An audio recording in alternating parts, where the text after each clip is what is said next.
कभी कभी सबसे छोटा रास्ता सबसे खतरनाक होता है। यह एक सामान्य छुट्टी की शुरुआत थी। चार दोस्त राज, सिमरन, अरविंद और प्रिया गोवा जा रहे थे। बस कुछ दिन धूप, रेत और यादें बनाने के लिए। लेकिन जो वो नहीं जानते थे, जो वो कभी भी नहीं जान सकते थे, वह रास्ता जो उनके लिए कभी नहीं खत्म होने वाला अनुभव बन जाएगा।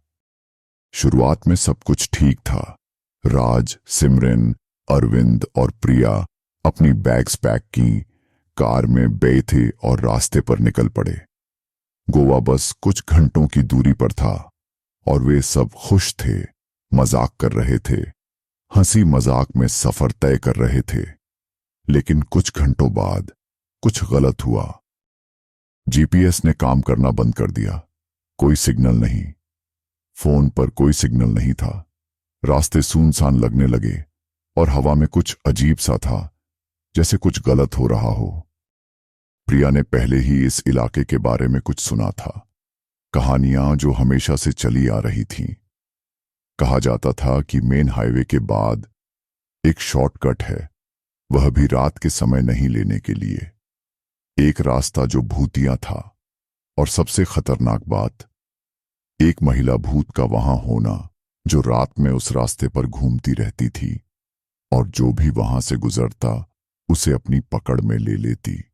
लेकिन उन्होंने इसे सिर्फ एक अफवाह समझा, एक ऐसी कहानी जिसे लोगों को डराने के लिए फैलाया था।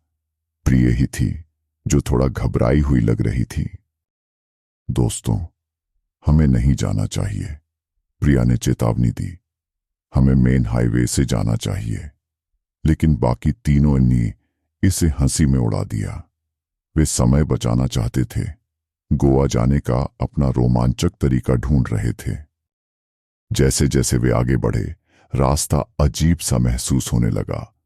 पेड़ और घने हो गए, उनकी शाखाएं ऐसे घुमाव में बदलने लगी जैसे हाथ बढ़कर उन्हें पकड़ने के लिए तैयार हों। कार की हेडलाइट्स उस अजीब अंधेरे से जूझ रही थीं।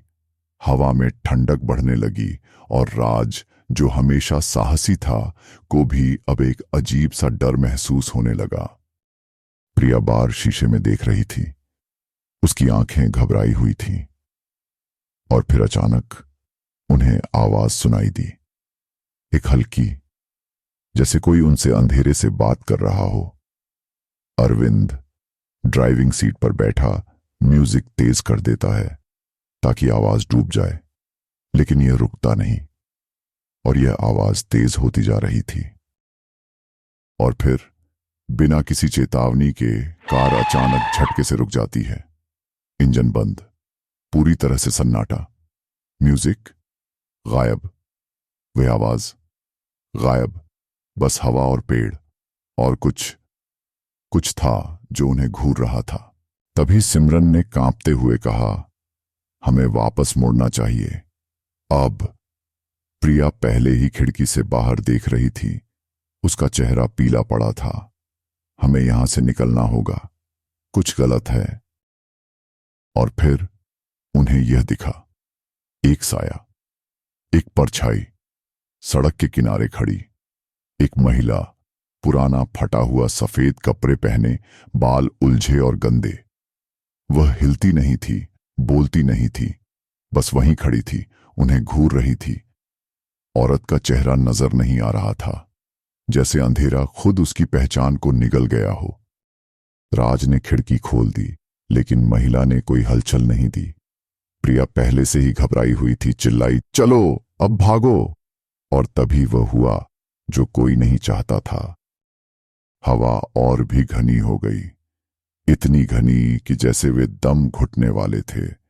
और फिर अचानक वह फुसफुसाहट फिर से शुरू हो गई। अब यह हल्की नहीं थी, यह जोर से थी और यह आवाज कार के अंदर से आ रही थी। वे आवाजें कुछ बड़बड़ रही थीं, कुछ पुराना, कुछ भयानक। सिमरन ने दरवाजा खोला, लेकिन वह खुला नहीं। अरविंद ने इंजन चालू करने की कोशिश की, लेकिन कार नहीं चली। जैसे कार भी उस भूतिया जगह में फंसी हुई थी और कहीं जाने को तैयार नहीं थी। लेकिन फिर अचानक जैसे सब कुछ बंद हो गया। आवाजें गायब हो गईं, हवा साफ हो गई, महिला का साया गायब हो गया और कार चालू हो गई बिना किसी कारण के। सिर्फ सन्नाटा और फिर इंजन की आवाज। उन्होंने किसी तरह मेन हाईवे तक वापसी की। उनकी धड़कनें तेज थीं, लेकिन किसी ने भी उस रात के बारे में बात नहीं की। फुसफुसाहटें, साया, सफेद ड्रेस में महिला, कोई भी उस रास्ते से फिर कभी नहीं गुजरा। लेकिन एक बात है, ऐसे रास्ते होते हैं जो आप नहीं लेते। कुछ चीजें होती हैं जो इंतजार करती हैं उन सभी को पकड़ने के लिए जो उनके रास्ते पर चले जाते हैं। और वह रास्ता, वह अभी भी वही है, इंतजार कर रहा है अगले समूह के दोस्तों का और अगले का। क्या आपको यह वीडियो पसंद आया? और भी डरावनी कहानियों के लिए सब्सक्राइब करें। और अगर आपके साथ कभी ऐसा कुछ हुआ हो तो कृपया उसे नीचे कमेंट में साझा करें। घंटी को दबाना न भूलें ताकि आप हमारी अगली डरावनी कहानी से वंचित न हो जाएं।